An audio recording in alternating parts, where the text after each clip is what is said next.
जो भी है 50 की लिमिट है, 50 पार्टनर्स हो सकते हैं, जो पार्टनर्स काम कर रहे हैं कि उनके प्रॉफिट में चेंज हुआ होंगी।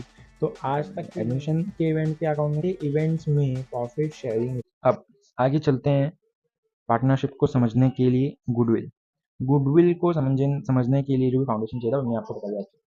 क्या बता दिया? सैक्रिफाइस। गुडविल कब क्रिएट होती है? अगर आप थ्योरी वाइज जाओगे, गुडविल क्रिएट होती है इन सब इवेंट्स पे, एडमिशन पे, रिटायरमेंट पे, डेथ पे। हाँ, यहाँ पे हमारी गुडविल क्रिएट होती है। गुडविल थ्योरेटिकली क्या है?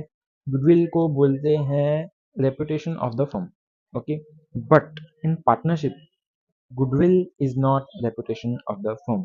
Okay, reputation of the firm monetary value में कभी निकाली नहीं जा सकती।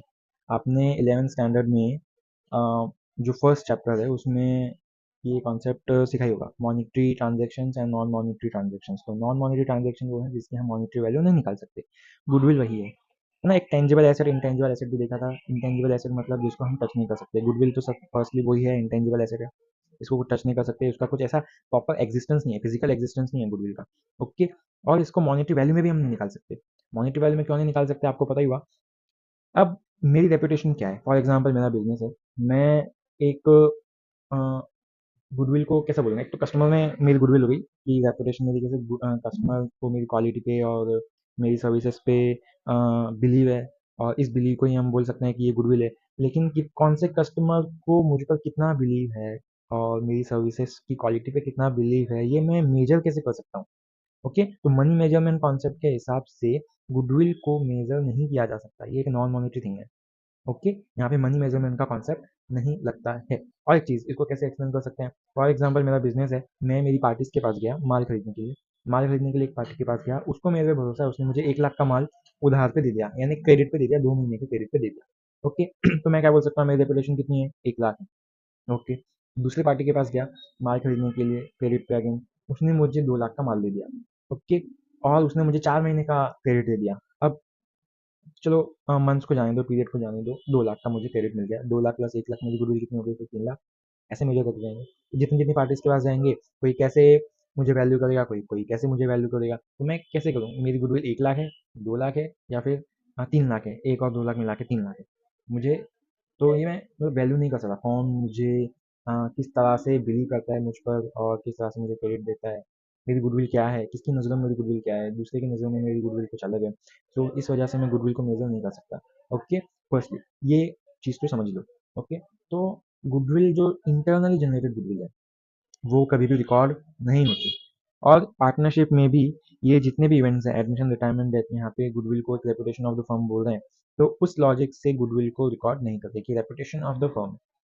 अब रेपुटेशन ऑफ द फर्म को तो हमको रिकॉर्ड करना है नहीं, जैसे गुडविल हम क्रिएट करेंगे उसके एडजस्टमेंट्स करके उसको खत्म कर दिया जाता है। ओके, गुडविल को कभी भी फर्म में स्टैंड रखा जाता नहीं है। हाँ, एक केस है जब गुडविल को स्टैंड करते हैं, जब हम किसी बिजनेस को परचेज करते हैं। ओके, वहाँ पे मनी मेजरमेंट कॉन्सेप्ट आ जाता है। फॉर एग्जांपल किसी कंपनी की वैल्यू कैसे निकाली जाती है? किसी कंपनी की वैल्यू ऐसे निकालेंगे कि उसके एसेट्स, उसके पास टोटल एसेट्स कितने हैं और उसके पास लाइबिलिटीज कितनी है, तो एसेट्स माइनस लाइबिलिटीज कर दी जाती है। फॉर एग्जांपल मेरे पास 50 लाख की प्रॉपर्टी है, किसी बिजनेस के पास 50 लाख की प्रॉपर्टी है, 50 लाख में से उसके 30 लाख रुपए उनकी क्रेडिटर्स को देने हैं, 50 लाख में से 30 लाख गए, मेरे पास बचे 20 लाख, तो मेरे कंपनी की वैल्यू कितनी हो गई? 20 लाख। ओके, अब कोई और कंपनी जब इस कंपनी को टेक ओवर करेगी, या फिर पार्टनरशिप फर्म ही समझ लो, एक पार्टनरशिप फर्म जब दूसरी पार्टनरशिप फर्म को टेक ओवर करेगी, तो उसको कितने पैसे पे करेगी? उसके एसेट्स एंड लायबिलिटीज तो इस पार्टनरशिप फर्म के पास आ जाएंगे, तो एसेट माइनस लायबिलिटीज करने के बाद जो पैसा बचेगा उस फर्म की वैल्यू है, ये 20 लाख उनको पे कर देंगे। लेकिन सामने वाला सिर्फ 20 लाख में भी अपनी कंपनी या अपनी फर्म को बेचेगा क्या? फ्यूचर प्रॉस्पेक्ट क्या है भाई? वो फर्म आगे भी तो काम करने वाली है, वो फर्म अगर सक्सेसफुल है, मैनेजमेंट उसकी अच्छी थी, तो उसकी वो फ्यूचर में प्रॉफिट्स भी तो कमाने वाली है, तो उस उन चीज़ों को भी ध्यान में रख के ज़्यादा प्राइस लगाई जाती है। किसी की वैल्यू 20 लाख है तो वो 20 लाख में तो अपने आप को नहीं बेचेगा, वो बोल सकता है कि मुझे 25 लाख चाहिए। अब 20 लाख की फर्म अगर 25 लाख में खरीदी जा रही है, ओके, नेगोशिएशंस होते हैं, ओके, उन्होंने 30 लाख मांगे होंगे, तो 30 लाख से कम ज़्यादा करके 25 लाख में फॉर एग्जाम्पल डन हुआ कि 25 लाख में आपकी फर्म हमको दे दो। ओके, 25 लाख जो फर्म जो टेक ओवर कर रही है वो ओल्ड वाली फर्म को 25 लाख रुपए देगी। तो यहाँ पे एसेट माइनस लायबिलिटी जब हमने किया तो 20 लाख आया और हम उनको पे कर रहे हैं 25 लाख। तो ये जो एक्स्ट्रा 5 लाख है, ये एक्स्ट्रा 5 लाख क्या है? यही है गुडविल। इसको नाम दे दिया है गुडविल, और इस गुडविल को हम रिकॉर्ड कर सकते हैं क्यों? इस गुडविल को हमने मेजर किया है। कैसे मेजर किया है? एसेट माइनस लायबिलिटीज करके जो आया है हमने जो पे किया है कंसिडरेशन वो माइनस करके जो मैंने एक्स्ट्रा पे किया है वो एक्स्ट्रा पे जो किया है वो किस लिए पे किया है गुडविल के लिए, इस केस में गुडविल रिकॉर्ड होती है। लेकिन जो अदर केस है इंटरनली जनरेटेड जो स्पेशली जो पार्टनरशिप में आई है, ओके, यहाँ पे हमें गुडविल को रिकॉर्ड कभी भी नहीं करना है। गुडविल आई और गुडविल चली गई, ओके। लेकिन मुझे गुडविल का कॉन्सेप्ट समझाने के लिए एक और चीज़ बोलनी है कि गुडविल को रेपुटेशन ऑफ द फर्म के इसमें आप याद ही मत रखो। गुडविल क्या है? गुडविल एक कंपनसेशन है। पार्टनरशिप के केस में गुडविल सिर्फ एक कंपनसेशन के नाम पे काम करती है। कैसे? जैसे एडमिशन हुआ, एडमिशन के इसमें मैंने आपको क्या बोला कि जो एक एग्जांपल दिया जिसमें ओल्ड पार्टनर्स कमा रहे थे 50,000, न्यू पार्टनर्स कमा रहे थे जब ओल्ड फर्म में जो पार्टनर्स थे वो कमा रहे थे 50,000। जब न्यू फर्म हुई जैसे कि थर्ड पार्टनर उसमें ऐड हुआ तो उनका प्रॉफिट कम हो गया, उनको प्रॉफिट में लॉस हो रहा था। तो ये उन्होंने सेक्रीफाइस किया है न्यू पार्टनर को ऐड करने के लिए।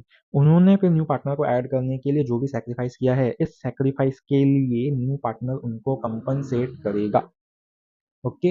या तो पार्टनर कंपनसेट करेगा न्यू वाला या फिर फर्म कंपनसेट करेगी, whatever the case will be. अपन आगे डिस्कस करेंगे उसको, लेकिन ऐसा समझो कि अभी के लिए कि न्यू पार्टनर उनको कंपनसेट करेगा।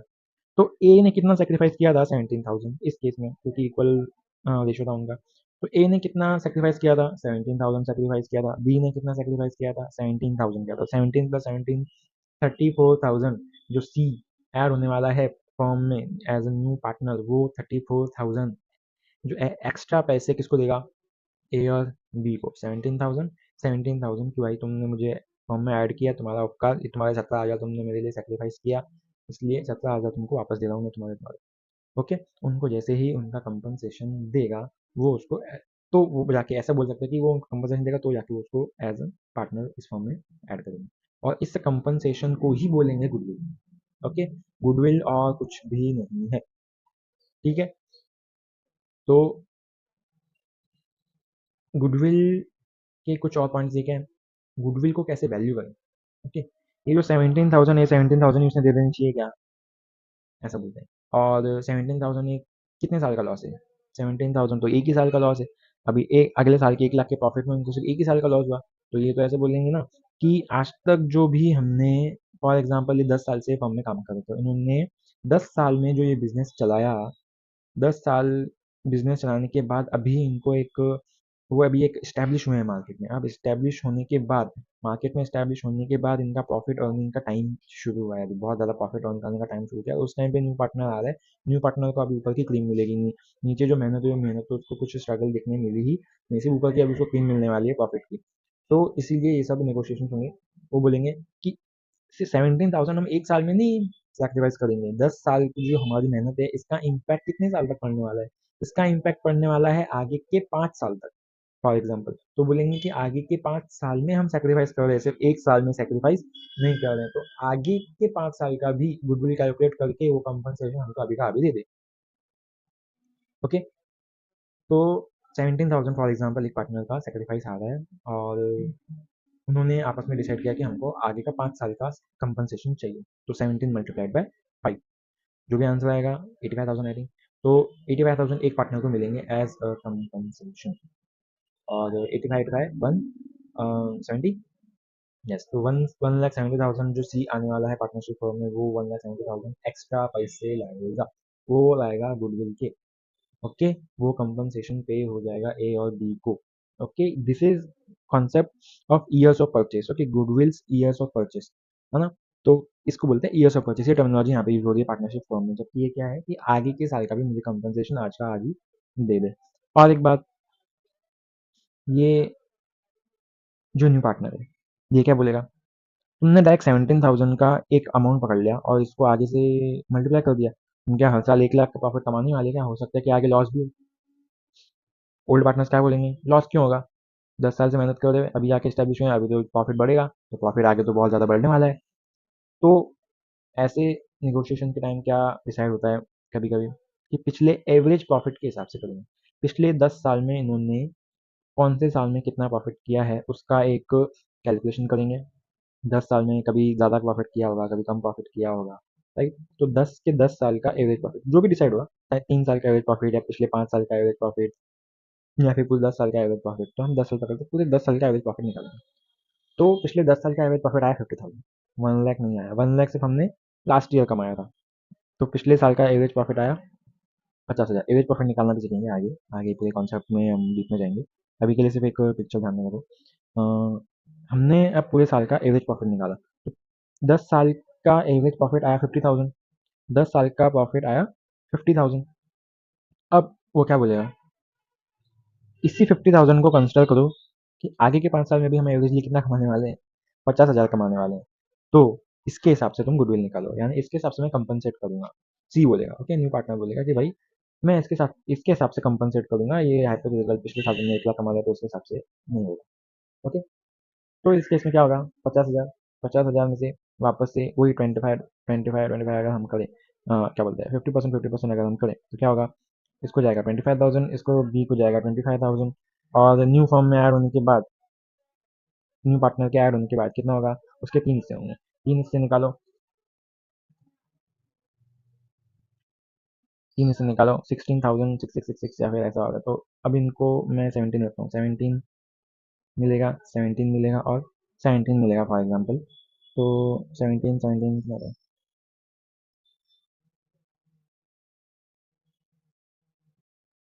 17 17 16 फॉर एग्जाम्पल, समझ लीजिए, राउंड ऑफ कर देख लेंगे। 17 17 16 समझो, अभी इनको इतना मिल रहा है। तो ये क्या बोलेंगे, हमको पहले कितना मिल रहा था, 17, 25 मिल रहा था, अभी कितना मिल रहा है, 17। 25 में से 17 में 8,000, इसको भी 8,000। तो ये 8,000 का सेक्रीफाइस कर रहा है, ये भी 8,000 का सेक्रीफाइस कर रहा है, ये भी। तो अभी इनको कितना कंपनसेट करेगा, टोटल मिला के 16,000, 8,000 इसको, 8,000 इसको, ठीक है, 8,000 इसको, 8,000 इसको, इन दोनों को इस हिसाब से कंपनसेट करेगा। ये हो गया अपना एवरेज प्रॉफिट। अब एक होता है, अब एवरेज प्रॉफिट, और उसके बाद मैंने जो बोला कि ये बोलेंगे कि ये तो 1 साल का हुआ, 8,000 जो हमको लॉस हो रहा है तो 1 साल का हुआ, कितने साल का लॉस कंपनसेशन चाहिए, आगे के 5 साल का कंपनसेशन चाहिए भैया अपने को। तो 8,000 मल्टीप्लाइड बाय 5, 40,000, 40,000 टोटल, वो कितना लाएगा, 80,000 फॉर गुडविल। ओके, 5 साल का यहाँ पे आएगा 40,000, यहाँ पे 5 साल का आएगा 40,000। ओके, एवरेज प्रॉफिट के हिसाब से वो उनको कंपनसेट कर देंगे। अब आप सी बोल सकते हैं, ये अब नया पॉइंट देखते हैं, सुपर प्रॉफिट। सुपर प्रॉफिट क्या है भैया, सी क्या बोल सकता है, भाई ये जो तुमने प्रॉफिट तो कमाया है, बाकी की भी तो फर्म्स हैं, बाकी के भी तो बिजनेस हैं मार्केट में, मैं उनके साथ भी पार्टनर बन सकता हूँ, तुम्हारे साथ पार्टनर क्यों नहीं। ओके, जो भी बाकी की फर्म्स ने एक्चुअल में कमाया है, तो ये कैलकुलेशन कैसे बोलेगा कि बाकी की फर्म ने भी जो प्रॉफिट तो कमाया है, तुमने भी अगर वही प्रॉफिट कमाया है, तो फिर क्या फायदा, मैं तुम्हारे पार्टनरशिप फर्म में क्यों ऐड होऊंगा, मैं वहाँ पे भी ऐड हो सकता हूँ। तो ये बोलेगा कि मैं गुडविल एवरेज प्रॉफिट के हिसाब से नहीं, मैं सुपर प्रॉफिट के हिसाब से दूंगा। सुपर प्रॉफिट मतलब क्या, नॉर्मल प्रॉफिट जो मार्केट में चल रहा है उससे ज़्यादा अगर आपकी फर्म ने कमाया है, मैं से उसके लिए कंपनसेट करूंगा। ओके, अगर पिछले 10 साल में तुम लोगों ने काम किया है और तुमने ये एवरेज प्रॉफिट बनाया है 50,000, तो मैं बाकी के मार्केट में भी देखूंगा कि बाकी की फर्म्स ने कितना कमाया है। अगर मैं इन 10 साल में आपका पार्टनर होता, तो मैं उसकी वजह से आगे के 5 साल का आपको कंपनसेट कर रहा हूँ। अगर मैं इसके अलावा किसी और फर्म में जुड़ता तो वहाँ पे भी इतना प्रॉफिट कमा सकते थे फॉर एग्जाम्पल, तो तुमने एक्स्ट्रा काम क्या किया, मैं आपको कंपनसेट करूँ ही क्यों, है ना। मतलब आपकी गुडविल, यानी यहाँ पर रेपुटेशन का ये आ गया कि आपकी रेपुटेशन क्या फायदा, कस्टमर आपके पास भी, कस्टमर आपको भी प्रॉफिट 50,000 का ही दे रहा है, दूसरे को भी प्रॉफिट 50,000 का दे, तो आपने एक्स्ट्रा क्या किया, तो आपकी गुडविल कोई खास है नहीं, ऐसा बोल सकते हैं। अब इसलिए गुडविल का कैलकुलेशन किसके बेसिस पे होगा, ऐसा बोलेगा वो कि सुपर प्रॉफिट के हिसाब से। सुपर प्रॉफिट मतलब जो नॉर्मली बाकी की फर्म्स कमा रही हैं, उन फर्म से ज़्यादा आपने कितना कमाया, उन फर्म से अगर ज़्यादा आपने कभी कमाया है, तो मैं उसके हिसाब से आपको कंपनसेशन दूंगा, नहीं तो कंपनसेशन दूंगा नहीं। अगेन, तो क्या होगा उस टाइम पे, 50,000 एवरेज प्रॉफिट तो अपने को पता ही है, अपना अपना एवरेज प्रॉफिट कितना है, 50,000 अपने को पता ही है। अब नॉर्मल प्रॉफिट की रेंज देखी जाएगी, नॉर्मल प्रॉफिट जो बाकी की फर्म्स हैं वो कितना कमा रही है वो देखा जाएगा। तो फॉर एग्जाम्पल, बाकी की फर्म्स कमा रही हैं 40,000 का प्रॉफिट एवरेजली, या फिर ईयरली, वट जो भी हमको मार्केट का डेटा मिले हैं, यहाँ पे एवरेज, तो ये समझो कि ये भी एवरेज है, एवरेजली बाकी की फर्म्स भी 40,000 तक का प्रॉफिट तो कमा ही लेंगी। ओके, तो ये क्या बोलेगा, आप भाई जो तुमने एक्स्ट्रा कमाया, कितना एक्स्ट्रा कमाया है, 10,000, ये जो एक्स्ट्रा 10,000 है, ये है तुम ए और बी की मेहनत। तुम्हारी मेहनत 50,000 की नहीं है, दूसरी फर्म भी 40,000 कमा रही है। तो ये तुम्हारी असली मेहनत है 10,000। ये 10,000 की मेहनत के लिए मैं कंपनसेट करूंगा। ये तुमने एक्स्ट्रा मेहनत की है, ये तुम्हारी मैनेजमेंट, तुम्हारी इफिशियंसी, तुम्हारी डिसीजन मेकिंग पावर की वजह से ये एक्स्ट्रा कमाए। ठीक है। अब ये जो 10,000 है, ये मेरा क्या है? Super profit. अब इस सुपर प्रॉफिट के हिसाब से मैं कंपनसेट करूंगा। तो सुपर प्रॉफिट कितना है? 10,000। 10,000 में इसका शेयर कितना है? इसका 50 था, उसका 50 था, कितना? 5,000। 5,000। ओके। यहाँ पे सेक्रीफाइस वगैरह की जरूरत नहीं है, सिर्फ सेक्रीफाइसिंग रेशियो निकालेंगे, यानी सेक्रीफाइस कौन कितने में सेक्रीफाइस कर रहा है, मतलब कितना सेक्रीफाइस कर रहा है वो। 50 सेक्रीफाइस कर रहा है, तो इस 10,000 में जो उनका प्रॉफिट था 50-50, तो इनको बराबर उतना इक्वल इक्वली अभी भी कंपनसेशन मिलेगा। ओके। आगे जाएंगे, क्वेश्चन में डीप में जाएंगे। अब क्या है, इनको 5,000 5,000 मिलने वाला है एज अ कंपनसेशन।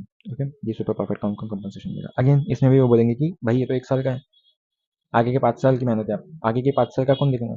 फिर अगेन क्या होगा? 5 ईयर्स का। इसको मल्टीप्लाई कर देंगे 5 से, तो इन दोनों को कितना मिलेगा? 25,000 25,000। ये उनका रहेगा गुडविल, उनको जो कंपनसेशन मिलने वाला है। और 50,000 टोटल मिला के ये लाएगा फॉर्म में गुडविल, और गुडविल इन दोनों को बांट देंगे। ओके। कंपनसेशन लो, शानदार। हो गया। ठीक है। अब सुपर प्रॉफिट हो गया। इसके बाद और भी कुछ मेथड्स हैं, वो मेथड्स हम उसमें अंदर जाके गए हैं। नहीं तो अभी देख लेते हैं कैपिटलाइजेशन मेथड। वैसे ये ओवर हो जाएगा, बट एक समझ लो, समझता है तो ठीक है, तो इग्नोर कर देना इस टॉपिक को। इसमें क्या है कि 50,000 का प्रॉफिट कमाया, तो बाकी की फर्म्स 50,000 का प्रॉफिट कमाने के लिए कितना पैसा लगा रहे हैं? हमने कितना पैसा लगाया, यानी पैसा लगाया मतलब कैपिटल। हमने कितना कैपिटल लगाया है बिजनेस में, और बाकी की फर्म्स ने कितना कैपिटल लगाया है फर्म में। उसके हिसाब से हम परसेंटेज देखेंगे, और उसके हिसाब से हम प्रॉफिट की कैलकुलेशन करेंगे। ये सुपर प्रॉफिट की तरह ही है, जो कैपिटलाइजेशन मेथड है सुपर प्रॉफिट की तरह ही है। ये कुछ और एकदम स्पेशल चीज़ ऐसी नहीं है, सिर्फ इसका कैलकुलेशन अलग तरीके से बस। ओके। यहाँ पे क्या था, मैंने 50,000 कमाया, दूसरी फर्म ने 40,000 कमाया, जो मैंने एक्स्ट्रा कमाया 10,000, ये मेरा क्या है? ये मेरा सुपर प्रॉफिट है, ये मेरी एक्स्ट्रा मेहनत है। यहाँ पे क्या यहाँ पे जो कैपिटलाइजेशन है, कैपिटलाइजेशन में एक्चुअली हम इफिशियंसी पता करते हैं। यहाँ पे इफिशियंसी पता की है। इफिशियंसी कैसे पता लगी? 50,000 कमाने के लिए मैंने कितना पैसा डाला बिजनेस में, और बाकी की फर्म्स ने 50,000 कमाने के लिए कितना पैसा डाला। अब वो 40,000 है फॉर एग्जाम्पल, राइट। तो मैंने 50,000 कमाने के लिए फॉर एग्जाम्पल 5 लाख रुपए डाले। ओके। मैं कितना कमा रहा हूँ? 10% ऑन द कैपिटल। बाकी की फर्म्स ने कितना कमाया? उन्होंने 40,000 फॉर एग्जाम्पल कमाया। इसको इक्विवेलेंट कर देते हैं बाद में। अब मैं एग्जाम्पल को कंटिन्यू करूँ, इसको बाद में इक्विवेलेंट कर दिया जाता है। अगर मेरे 50,000 का कंपेरिजन है, तो उसके भी 50,000 का ही कंपेरिजन होगा, 40,000 का कंपेरिजन नहीं होगा। लेकिन अब देखते हैं, 40,000 डालने के लिए मैं आपको परसेंटेज में बस समझा देगा, परसेंटेज के हिसाब से मैं आपको समझा देगा कि अपन ने कितना करना है। तो 40,000 कमाने के लिए मैंने कितना ये किया है? मैंने 40,000 कमाने के लिए डाला है फॉर एग्जाम्पल 6 लाख का, या फिर यहाँ पे 50,000 ही रखते हैं अब, सिंपल।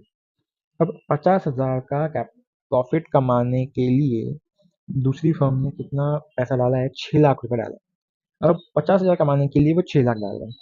ओके। तो उनका परसेंटेज कितना निकलेगा?